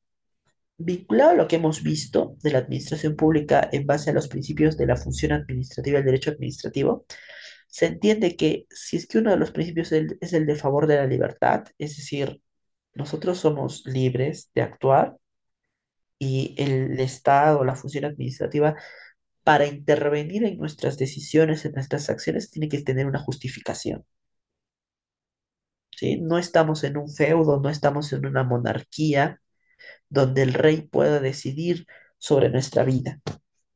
No se entiende de esa forma, ¿no? Tal es así, por ejemplo, el Círculo de Abogados ha realizado toda esta actividad. Es una actividad económica también, una actividad de inversión, ¿se entiende? Ha contratado a mí, ha contratado a otros profesores, ha desarrollado actividades de publicidad y no hubo ninguna intervención estatal para ello. Ninguna. Si tendría que haber una intervención estatal, tendría que justificarse. ¿Por qué? ¿Por qué se realiza, ¿no? ¿Por qué interviene la administración pública o por qué interviene el Estado? De esta forma, entonces, como primera característica de una administración pública es que el poder que tiene es limitado. La administración pública no puede hacer lo que considere, lo que quiera libremente, sino actúa bajo límites, bajo marcos de acción, bajo marcos de acción. Esa es la primera característica que debemos de tener en cuenta, ¿sí? La segunda, la administración pública actúa con recursos, valga la redundancia, públicos, ¿no? Y no solamente actúa con recursos públicos, sino los recursos de los particulares, desde nuestra plata, nuestro tiempo, también es importante. Recordemos que el interés general se traduce en sí como la conjunción de intereses particulares. Entonces, el interés particular también es importante. Por lo tanto, la administración pública debe de ser eficiente. ¿Por qué? Porque está trabajando con dinero público y dinero de los particulares y tiempo de los particulares. Tiene que ser eficiente. Segunda característica. Tercera característica. Como es, como son recursos públicos y como es de interés público, la administración pública tiene que actuar de forma transparente. Es decir, la información que posea, que genere, que realice, debe de transparentarse bajo marcos democráticos. ¿Mm? No es cosa, no es interés particular de la autoridad administrativa, ¿no? Las autoridades administrativas no manejan temas privados, manejan temas públicos. Por lo tanto, es de interés público su conocimiento, por regla general. Deben de transparentar también esas acciones, ¿sí? Tercera característica. Cuarta característica. Si la administración pública, si la administración pública manejan o conduce nuestros intereses particulares hacia fines públicos y los fines públicos en sí se consuman, nuevamente repito, como la conjunción de los intereses netamente particulares, entonces está manejando solo intereses particulares, ¿sí? O visto desde el punto de vista económico, el dinero público no existe en sí. Lo que existe es el dinero del particular que lo maneja el público o que le ha encomendado a lo público. ¿Mm? De esa forma, entonces, garantizar el interés particular propio de la administración pública hacia causas del interés público es interés también del propio particular. O sea, todos estamos bajo una misma dirección. No es que estemos yendo en contrario, todos vamos hacia una misma dirección. Por lo tanto, la administración pública debe de ser confiable. No es nuestro enemigo, sino nuestro guía para, para conducir nuestro interés particular dentro del marco del interés público. Cuarta característica, la administración pública debe ser confiable. Quinta característica, quinta característica, debe de ser igualitaria, es decir, trato igual para los ciudadanos, salvo que existan diferencias objetivas, ¿no? Por ejemplo, personas de adultos mayores, personas gestantes, ¿no? Pero esas son las excepciones. Por regla general, igualitaria, trato igualitario para todos y también para los trámites, ¿no? Si existen trámites similares, no tiene sentido establecer requisitos distintos, ¿no? Y sexta característica, garantista. Cuando se vaya a afectar intereses particulares, debe otorgar las mayores garantías hacia los administrados para que puedan defenderse. Seis características. Seis características vinculadas con la administración pública. ¿Podrían resumir estas seis características a los 19 principios? Sí. ¿Podría ser que el legislador haya considerado solamente esas seis? Sí, bien podría, pero ha hecho 19. Y los 19 los vamos a trabajar partiendo de estas características, ¿no? Los colores nos van a ayudar también, ¿no? Primero vamos a ver el amarillo, poder limitado. La administración pública no puede hacer lo que le venga en gana, sino bajo límites. ¿Y cuáles son esos límites? ¿Cuáles son esos límites? Primer límite importante, la legalidad. Recordemos, función administrativa es supletoria al principio de legalidad y por lo tanto la administración pública solamente puede hacer aquello que esté dispuesto en la ley. Pero esto debe de ser interpretado de una forma eficiente también. No significa que la ley expresamente tenga que decir qué es lo que tiene que hacer la autoridad administrativa, ¿no? Porque no solamente existen potestades regladas, es decir, bajo un supuesto A solamente tiene que hacer B, bajo un supuesto C solamente puede hacer esto. No es así, sino la ley establece marcos de acción. Por ejemplo, en un procedimiento administrativo disciplinario, ¿sí? La ley establece que la autoridad sancionadora debe de desarrollar un informe oral para el servidor investigado. Un informe oral. ¿Sí? Para que el servidor investigado pueda expresar sus argumentos de defensa verbalmente, verbalmente, ¿sí? Ese es el marco de la legalidad, ¿no? Frente a ello, uno se pregunta, ¿la autoridad administrativa puede realizar o puede disponer la realización de estos informes orales vía Zoom, vía Meet, vía videoconferencia?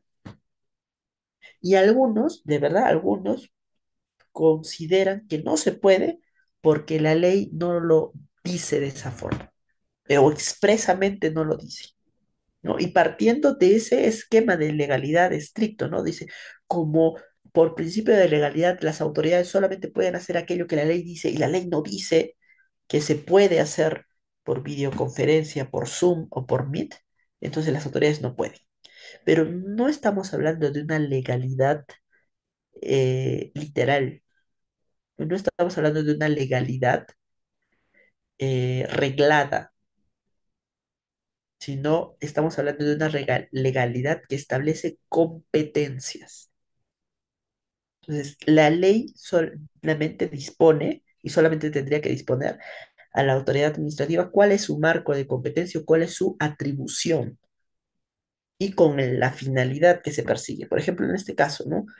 La ley dice que se tenga que desarrollar un informe oral para garantizar el derecho a la defensa. Ya, ¿cómo lo va a desarrollar? Ya eso depende de la autoridad administrativa. Tampoco dice que tiene que citarlo en un cuarto, en un ambiente, en una sala de conferencias. No dice, es que la ley no va a decirlo. Eso lo tiene que determinar la autoridad administrativa. Por ejemplo, no se puede hacer si es que la entidad administrativa o el administrado no tiene los equipos suficientes y necesarios para el ejercicio de su derecho a la defensa vía videoconferencia. ¿Por qué? Porque el desarrollar eso de esta forma, no teniendo la capacidad operativa para hacerlo, vulneraría el derecho a la defensa. ¿No? Por ejemplo, tampoco podría ser el informe oral si es que la autoridad administrativa no está presente, ¿no? O mantiene su video apagado, su micrófono apagado y no se sabe si está presente allí. Podría vulnerarse el derecho a la defensa, ¿no?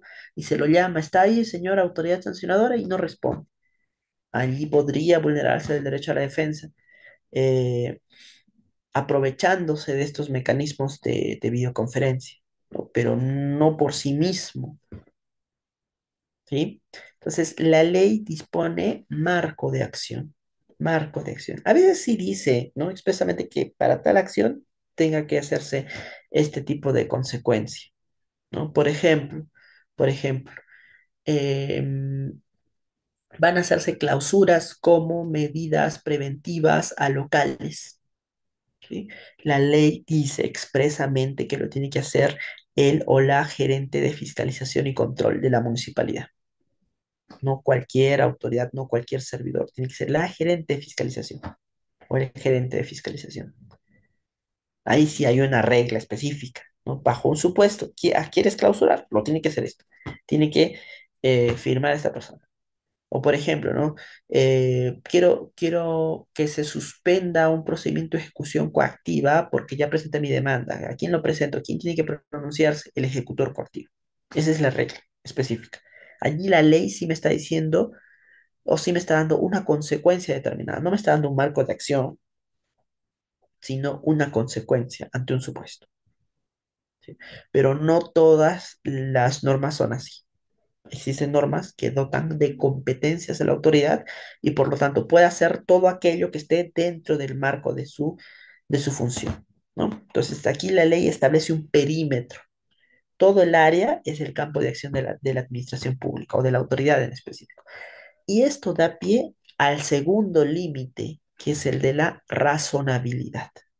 Es decir, el poder de la administración pública no solamente se encuentra limitado respecto de la legalidad, sino también de la razonabilidad, precisamente porque la legalidad establece un marco de acción, un marco, ¿sí? Pero no significa tampoco que la autoridad administrativa pueda o elegir a ciegas cualquier punto del marco, ¿no? O persiguiendo una animadversión particular o lo que le resulte más sencillo, buscar cualquier opción del marco, sino elegir y sustentar por qué está dando ese tipo de alternativas. Visto de otro enfoque, ¿no?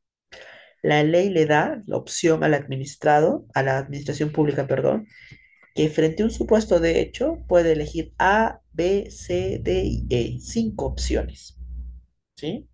Las cinco opciones son legales formalmente, pero eso no significa que la autoridad administrativa pueda elegir cualquiera, sino bajo la limitación de la razonabilidad tiene que elegir la alternativa proporcional a los fines públicos que se deba proteger.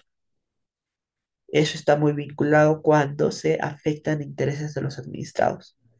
Si, por ejemplo, ¿no? Si, por ejemplo, para una infracción administrativa, la ley establece que las sanciones pueden ser de una UIT a 5 UIT, no significa que la autoridad administrativa vaya a elegir siempre 5 UIT.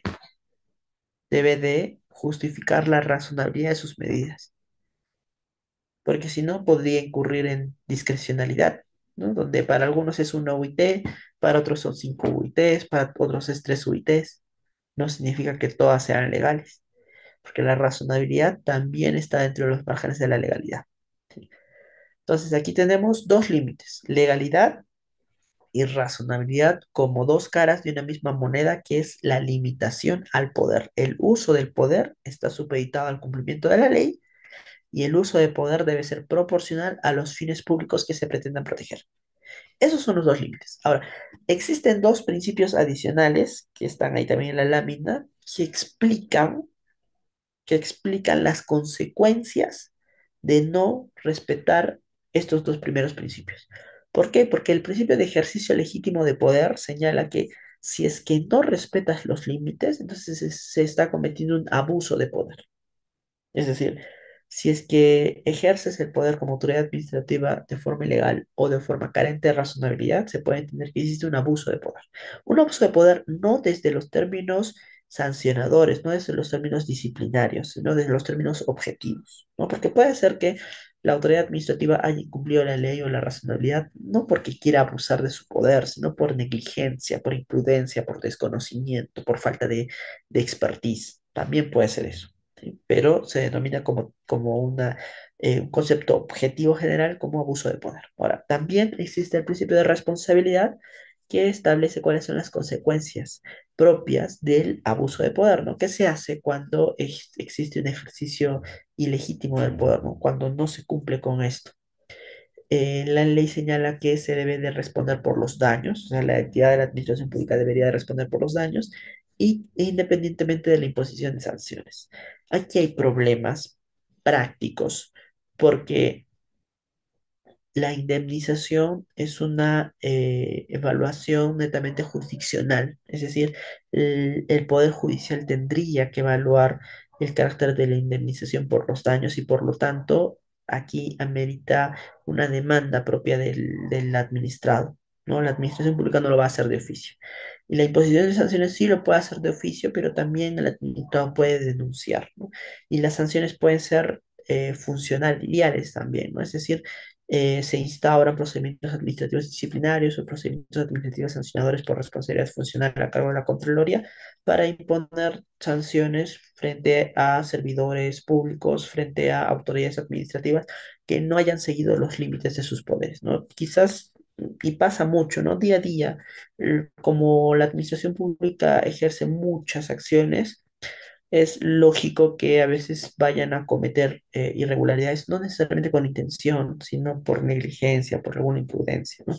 Y eso también tiene que pasar un deslinde de responsabilidades para corregir estas prácticas en la administración pública, ¿no? Por ejemplo, en la fiscalización se cometen ilegalidades, se pone una infracción que no era, o se pone una sanción que no corresponde a los fines que persigue el caso concreto, ¿no? Se puede pasar a deslinde de responsabilidades también sobre la autoridad administrativa que haya emitido ese tipo de decisiones.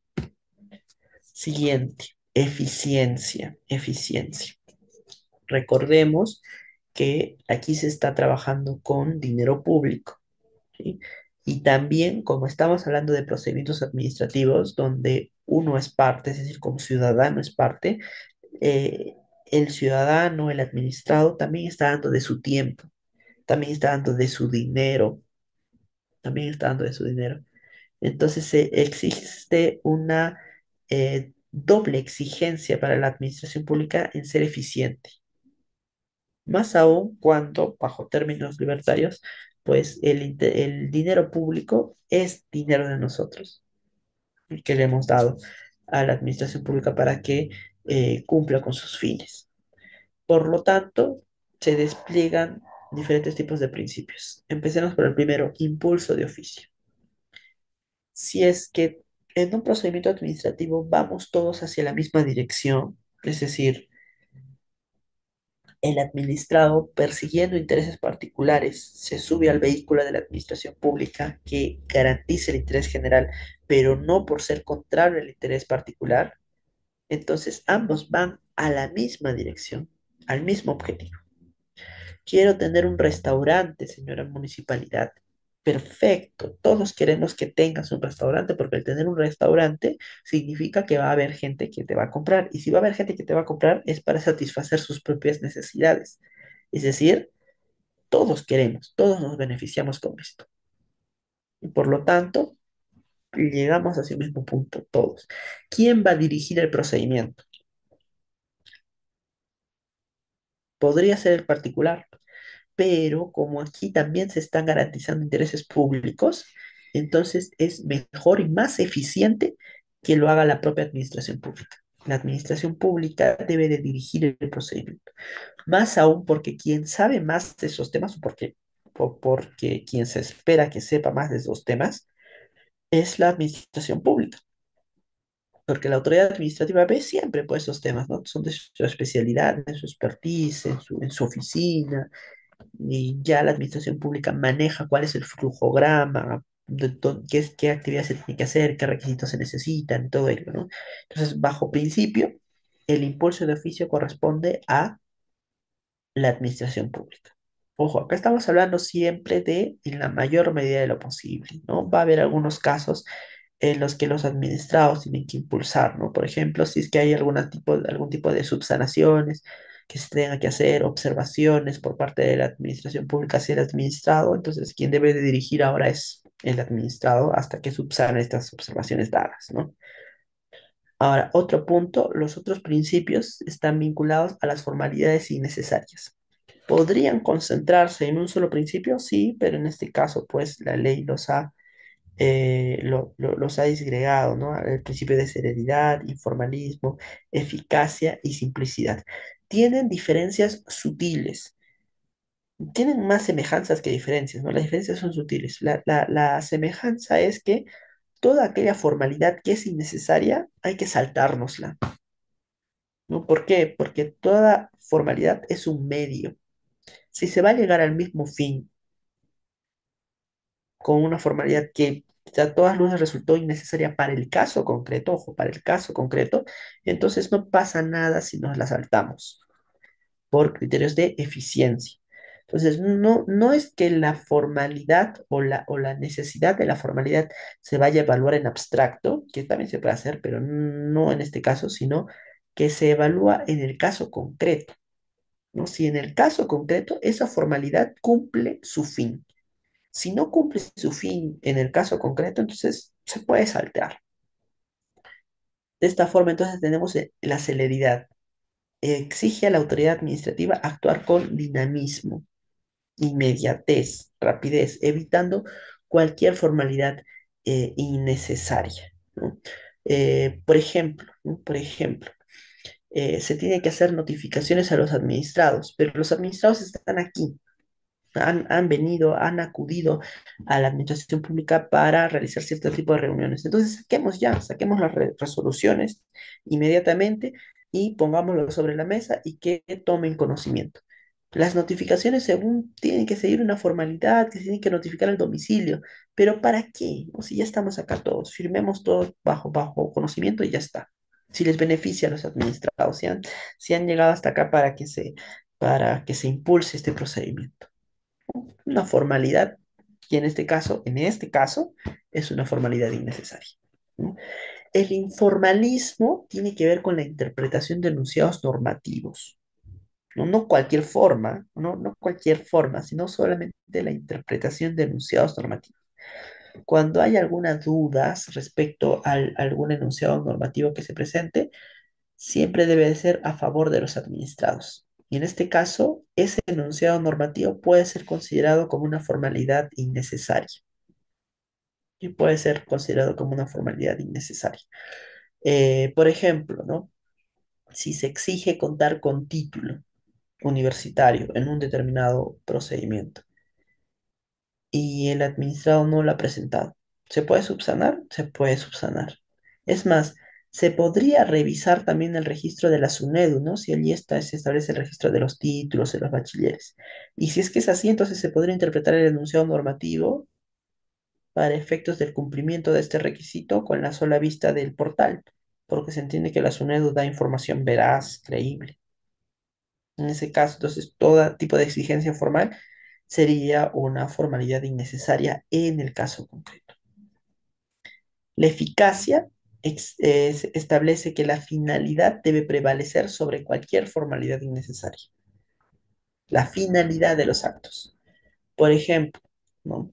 El, los planteamientos de abstención por decoro, los planteamientos de abstención por decoro, según el artículo 99, me parece que es el tubo del EPAC, establecen que los planteamientos de abstención deben de hacerse mediante resolución. Esa es la finalidad, mediante resolución. Lo dice expresamente, esa es la formalidad. Pero es necesario hacerlo por resolución si es que sabemos que una autoridad, por ejemplo, no tiene capacidad resolutiva, es decir, no emite resoluciones, ha planteado su abstención por decoro debidamente justificada, debidamente motivada, pero no lo ha hecho por resolución, lo ha hecho mediante un informe, ¿sí? Por esa situación, por esa formalidad, ¿no se va a aceptar el planteamiento de abstención? Parece que no. ¿Por qué? Porque por principios de eficacia, la finalidad del acto debe de prevalecer sobre esa formalidad. Aquí la pregunta tendría que ser, ¿qué le suma esa formalidad? ¿Qué valor le suma esa formalidad al caso concreto? Si no le suma nada, entonces la finalidad debe prevalecer sobre esa formalidad porque esa formalidad se constituye en innecesaria. Y último, ¿no? Las complejidades innecesarias que se tengan que hacer. Em, por ejemplo, en temas de notificación, como habíamos visto anteriormente, ¿no? Si es que ya se saneó la notificación porque el administrado ha presentado argumentos sobre el fondo, se sanea la notificación defectuosa simplemente, ¿no? Notificarlo de nuevamente para que presente sus argumentos de defensa si es que ya los ha presentado, se ve en el caso concreto como una complejidad innecesaria. Frente a otros casos donde el administrado no haya presentado argumentos, sí podría decirse, ¿no? Que se rehaga la notificación, que se notifique nuevamente. Pero en este caso planteado, si es que el administrado ya presentó sus argumentos de defensa sobre el fondo, entonces no se advierte vulneración al debido procedimiento y rehacer la notificación se advierte o se calificaría como una complejidad innecesaria. ¿Sí? Eficiencia. ¿Por qué? Porque tras toda acción administrativa siempre hay plata, siempre hay dinero, todo cuesta. ¿No? Si no cuesta para la administración pública dinero, también cuesta para los administrados en tiempo, ¿no? En tiempo, en acciones. ¿Sí? Eh, por ejemplo, la Comisión de Eliminación de Barreras Burocráticas de Indecopi ve mucho estos temas, donde no solamente se ve la razonabilidad, la legalidad, sino que la razonabilidad se entiende también bajo términos económicos. Tal es así que la Comisión de Eliminación de Barreras Burocráticas dijo que en un año determinado, la comisión solamente eliminando barreras burocráticas porque estas eran carentes de razonabilidad o ilegales, había devuelto indirectamente a los administrados más dinero que el programa Juntos, ¿no? Que es propiamente para otorgar este tipo de subvenciones económicas. Solamente con el hecho de estar eliminando formalidades innecesarias. Eso se traduce en términos económicos y es muy importante. Siguiente, macroprincipio, transparencia. ¿Sí? Ya habíamos dicho, la administración pública debe actuar de forma transparente, como si fuesen paredes de cristal, ¿no? No puede estar actuando con un sincretismo abusivo, no puede estar actuando como si la información que tuviera sea información suya, ¿no? Como si fuera su propiedad. El manejo de la administración pública siempre debe ser de forma transparente como regla general, ¿sí? Como regla general. De esta forma se advierten tres principios. El primero es el de predictibilidad, que justifica en sí la transparencia, el deber de transparencia. ¿Por qué la administración pública debe de dar información? Para generar predictibilidad. Y por ejemplo, ¿no? Somos especialistas en derecho municipal, supongamos. O somos especialistas en derecho, en procedimientos administrativos sancionador de una municipalidad, específicamente hablando de eso. Y la municipalidad publica sus resoluciones. Si la municipalidad publica todas sus resoluciones, el especialista puede abocarse, por ejemplo, 1 hora o 2 horas al día, en la noche, en sus ratos libres, a leer todas esas resoluciones. Lee esas resoluciones, advierte cuál es la interpretación, cuál es el camino que está dejando la municipalidad, cómo está interpretando las normas en los casos concretos. ¿Para qué? Para generar predictibilidad, porque ya va a saber cómo actuar en siguientes casos futuros. La información siempre, siempre ayuda. La información hace crecer nuestra carrera, en este caso de derecho, ¿no? Que las autoridades administrativas publiquen, compartan su información, permite cuestionarla. Yo no puedo, por ejemplo, cuestionar las actuaciones de un tribunal administrativo si es que el tribunal administrativo actúa herméticamente y no comparte sus pronunciamientos, pero como los comparte, entonces me puedo dar el tiempo de analizarlos, de revisarlos y también cuestionarlos para que así nuestra rama crezca. Y la predictibilidad es muy importante y por lo tanto se exige que esa información sea veraz, sea completa y sea confiable, ¿no? Porque no tiene sentido que nos estén dando información incompleta o falsa o carente de verdad. Ahora, frente a este principio existen otros dos que se parecen muchísimo, ¿sí? Que son el de acceso permanente y participación. Ambos principios, acceso permanente y participación, están vinculados con la información que la administración pública nos tiene que dar cuando se la solicitemos. Cuando se la solicitemos. La diferencia está en la titularidad de quien lo solicita, porque para el acceso permanente, quien lo solicita es parte de ese procedimiento. Si yo soy parte del procedimiento, entonces puedo acudir a la entidad en cualquier momento. Voy, me identifico, digo, soy Rubén Darío Márquez García, soy parte de este procedimiento, ya sea como representante, como abogado, como administrado en específico, y tengo derecho a acudir al expediente, a revisar. No, no es como en el Poder Judicial, que me van a decir, no, está en el especialista, no puede, vuelve otro día. No, acá en la administración pública se tiene derecho de acceso permanente, inmediato, donde esté. ¿No? Lo tiene el subgerente. Bueno, vamos donde el subgerente. Si están sacando copias, bueno, vamos a donde están sacando copias. Tengo derecho a ver cómo está mi expediente, exactamente cómo está. ¿No? ¿Puede revisar un falso expediente, las copias? No. El expediente tiene que ser el expediente inmediato, directo, en cualquier momento. Que no lo ha solicitado por escrito, no tengo por qué solicitarlo por escrito, porque pues, el acceso permanente es en cualquier momento, puede ser por un pedido verbal. No les tengo que yo avisar a la administración pública, que es precisamente para que actúen en transparencia. ¿Sí?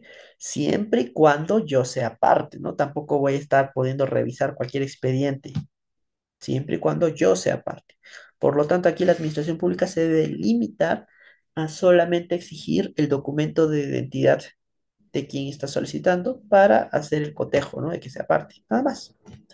Y también, bueno, al final puede dejar una constancia, ¿no? Que a veces se estila firmar, ¿no? Se deja constancia que el señor Rubén Márquez ha acudido a revisar el expediente asignado con número tal y firma en señal de conformidad a las tales horas del 11 de junio de 2025, ¿no? Se deja constancia y ya está. Aparte de este principio tenemos el de participación, pero en el de participación ya la titularidad no es de quien es parte, sino de cualquiera. Cualquiera puede pedir información, siempre y cuando no sea información reservada, no sea información confidencial y no sea información secreta, ¿no? Por ejemplo, si estamos hablando de un procedimiento administrativo sancionador reciente por derecho a la presunción de inocencia, no voy a estar pidiendo la información. No, no puedo, es una información confidencial. Tampoco puedo preguntar sobre los armamentos de guerra, no puedo preguntar sobre los datos personales de los servidores públicos, si tienen alguna enfermedad. Eso es información reservada, ¿no? No se puede entregar. Por lo tanto, por lo tanto, estos pedidos sí son de evaluación previa. A diferencia del acceso permanente, ¿no? Que es inmediato, rápido. En el de participación, no, es de evaluación previa. Por lo tanto, aquí sí media una solicitud escrita, que se denomina como, o no se entiende como solicitudes por transparencia, ¿no? Que incluso se pueden llenar a través de formatos, ¿no? Muchas entidades tienen formatos de pedido de transparencia para decirle qué es lo que pides, ¿no? Y, por ejemplo, ayuda mucho a los estudiantes, ¿no? Que quieren aprender algunas cosas, piden un expediente, un procedimiento administrativo sancionador sobre tránsito, por ejemplo, y le pidan a una municipalidad provincial. Le solicitan y la municipalidad se les da. O quiero saber, por ejemplo, un expediente en específico, ¿no? Les dan copias, o también si es que lo piden virtual, no tendrían por qué cobrar nada. Y lo hacen a través del correo electrónico, ¿no? El reglamento de transparencia dice así. Salvo que lo quieran, por ejemplo, en un USB, en un CD, y ahí ya se tiene que hacer la tarifa, ¿no? De cuánto cuesta ese dispositivo, y eso lo tiene que pagar el administrador. Pero si no, no hay pago. No tendría por qué haber pago. pero siempre previa solicitud y evaluación. Ahora, aquí se ha suscitado un inconveniente que ya se solucionó, ya lo solucionó el Tribunal de Transparencia, en el cual se indicaba, por ejemplo, ¿no? Quien es parte puede acceder a su expediente a través del principio de participación. Es decir, ¿no? Yo soy administrado, yo soy parte de ese procedimiento, yo soy parte de ese expediente. Yo podría acudir a las instalaciones de la entidad para pedir y que me den el expediente. Ya, eso está claro. Pero aparte de eso, también puedo pedir vía transparencia, es decir, según el principio de participación, eh, y copias de los documentos, o necesariamente solamente puedo hacerlo por acceso permanente. Puedo hacerlo también por principio de participación, pese a que por participación el plazo de atención es de 10 días y el acceso permanente es inmediato. En un principio el Tribunal de Transparencia decía que no, porque son principios distintos. Entonces, quien es parte del procedimiento puede pedirlo en cualquier momento, siempre por acceso permanente.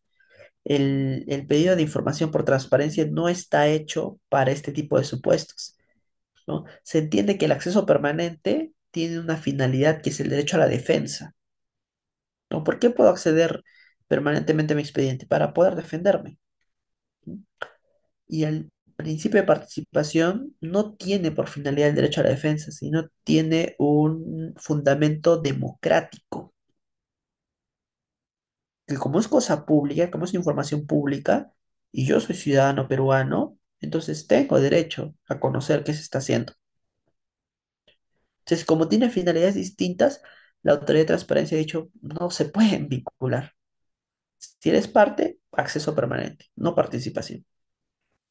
Pero luego el Tribunal de Transparencia se ha dicho, bueno, nosotros como autoridad administrativa no podríamos negar o no podríamos interpretar qué opción le beneficia más al administrado. Si el administrado lo pide por transparencia, es porque quizás en su particularidad le es más beneficioso solicitarlo así. Y puede que sí lo sea, ¿no? Porque a veces podrían decir, pero acceso permanente mucho más rápido, ¿no? Vas a la entidad, te dan tu expediente y ya está, y no tienes que esperar 10 días. Pero ¿qué pasa si es que yo no vivo en las instalaciones de la entidad? O yo estoy muy ocupado, sencillamente. Hoy no puedo acudir a otro trabajo, por ejemplo, ¿no? Trabajo lunes a viernes, todo. El horario de atención de la entidad es precisamente mi horario donde yo estoy ocupado. Entonces lo pido por internet, lo pido y con los 10 días no me genera ninguna afectación. Sí, puede ser. Entonces, de esta forma se advierte que actualmente, y para bien, quien es parte del procedimiento puede pedirlo tanto por acceso permanente como también por participación, es decir, por transparencia. ¿Mm? Siguiente, confiable. Habíamos dicho que la administración pública debe de confiar en los administrados, ¿no? ¿Por qué? Porque si se adopta una postura de desconfianza, los trámites se demoran mucho más de lo que ya se demoran actualmente. Si se adopta una postura de voy a revisar los documentos que me estás mandando antes de emitir una decisión, se desacelera la economía y eso no puede permitirse. La confianza es un pilar fundamental para el progreso. La desconfianza desacelera el progreso económico y social. Y eso no solamente aplica para la administración pública, sino aplica para nuestras relaciones también. ¿Sí? De esta forma, la confianza se desarrolla en cuatro principios, iniciando con la buena fe. La buena fe debe de ser mutua, tanto del administrado con las autoridades administrativas como las autoridades administrativas con los administrados. Esto se debe en respeto y colaboración. Por lo tanto, si el administrado está presentando escritos que no ronden la buena fe, no ronden el respeto, también se puede exhortar, ¿sí? Por transgresión al principio de buena fe. También esto tiene que ver mucho con las denuncias, ¿no? Que pueden presentar los administrados. ¿Tienen derecho a presentar denuncias? Sí, pero no pueden abusar de su derecho, ¿no? Transgrediendo el respeto, la colaboración de los administrados. Las denuncias maliciosas también se sancionan, ¿no? Y esta buena fe, bajo la óptica de la administración pública, se materializa en la presunción de veracidad. Esto es clave porque los documentos y declaraciones que presenten los administrados en el marco de un procedimiento administrativo se presumen como ciertos. La autoridad administrativa no puede considerar que son falsos. ¿Por qué? Porque eso es más eficiente. Si es que el administrado le está diciendo, por ejemplo, estoy presentando aquí mis certificados o mis constancias de hora, mis constancias donde he prestado servicios, la administración pública le tiene que creer y actuar conforme fueran verdad, salvo que existan claros indicios de que sea falso, ¿no? Y allí ya podría no presumirlos como verdad, ¿no? Pero si es que no es así, no tendría por qué realizar acciones de fiscalización previo a la emisión de su decisión. Porque si va a hacer eso, y va a hacer eso con todo, uy, no terminamos nunca. Es más eficiente que se presuma por veraces los documentos y declaraciones que han presentado los administrados, y aparte también porque no habría mérito para considerar que es falso, porque todos regimos bajo principio de buena fe. Sí, ese es el pensamiento que se tiene en principio. Pero eso tampoco significa pues que la administración pública no vaya a hacer nada, ¿no? Porque también tiene bajo principio la verdad material, es decir, la administración pública debe verificar si en efecto lo que le ha dicho el administrado es verdad, ¿no? Y en general, si todos los hechos son veraces, pero debe privilegiar las fiscalizaciones posteriores, es decir, luego ya de que hayas emitido tu decisión, ¿no? Y esto se ve mucho en los procedimientos de selección de contratos administrativos y servicios, ¿no? De CAS, por ejemplo. Cuando se hace un procedimiento de selección, no se está revisando si los documentos que hayan anexado los administrados postulantes son ciertos o no son ciertos. Se entienden por ciertos, se presumen como veraces. Me estás presentando certificados de trabajo, ya los voy a computar, los computo, los cuento. Al final voy a emitir un acto administrativo, ¿no? Que es la declaración de ganador, ¿no? Y se llama, Juan Pérez ganó el proceso CAS. Listo, salió un acto administrativo y en mérito de ello luego puede firmarse un contrato. Y después se hace la fiscalización posterior, ¿no? Vamos a revisar los documentos que ha presentado Juan Pérez. Pero después ya después de emitido el acto administrativo y en este caso incluso después de haberse suscrito el contrato para comprobar la veracidad. Si es que es falso, igual cuando un administrado presenta información falsa se comprueba, entonces ya entra a central de riesgo para que sea fiscalizado siempre y también se pueden remitir los actuados al Ministerio Público, ¿no? Porque se entendería que se ha presentado un documento falso en el trámite de un procedimiento administrativo. Como eso trastoca flagrantemente el principio de confianza, se entiende también que la administración pública, si bien confía en nosotros, debe de tener herramientas correctivas muy fuertes también para evitar de que este derecho se vea vulnerado. Siguiente, igualitaria. La administración pública debe tratar igual a los iguales, ¿no? Es decir, no discriminación. Pero pueden haber tratos diferenciados siempre y cuando haya criterios objetivos, ¿no? Por ejemplo, el trato preferencial para la atención en las entidades públicas. Se debe de atender a las mujeres embarazadas, a las personas con niños en brazos, a los adultos mayores, y allí no hablamos de discriminación, ¿no? También bajo ópticas, por ejemplo, en contrataciones públicas, se puede dar mayores puntajes a las microempresas, puede tener sellos, por ejemplo, de participación de mujeres, también se da mayores, mayores puntuaciones. ¿Por qué? Porque se advierten criterios objetivos, ¿no? De luchas que tienden a equiparar diferencias estructurales históricas, ¿no? En ese caso no habría discriminación. Pero por regla general, pues no deben de haber tratamientos diferenciados entre ciudadanos, entre particulares. Y eso también aplica para los procedimientos, ¿no? Si es que hay procedimientos que son similares, los requisitos también tendrían que ser similares, ¿no? Salvo que se justifique por qué se está pidiendo cada requisito. Y finalmente el principio del debido procedimiento. Así bien, si se fijan anteriormente, estos macroprincipios los hemos desplegado en diferentes principios, ¿no? Cuatro, dos, dos, y acá en garantista solamente tenemos uno, que es el debido procedimiento. Este principio es un enorme principio, porque tiene diferentes tipos de garantías que se despliegan en derechos procedimentales. Para hacerlo más rápido, podríamos señalar que el debido procedimiento abarca tres garantías. Bueno, la garantía a conocer, garantía a defenderme y garantía a obtener una decisión. Esas tres garantías. ¿Qué tengo? Derecho a conocer de qué se está hablando, de cuál es el procedimiento, cuáles son los actos que se han emitido. Por lo tanto, tengo derecho a que se me notifique debidamente y tengo derecho al acceso permanente, que ya lo hemos visto, ¿no? Este acceso permanente no es otro que el derecho que hemos visto en transparencia, es el mismo, pero acá ya no como principio, sino como derecho procedimental. El legislador lo ha determinado así. Podría, podría ya el acceso permanente no ser considerado como un principio, sino solamente como una garantía procedimental de debido procedimiento. Sí, pero como técnica legislativa, a veces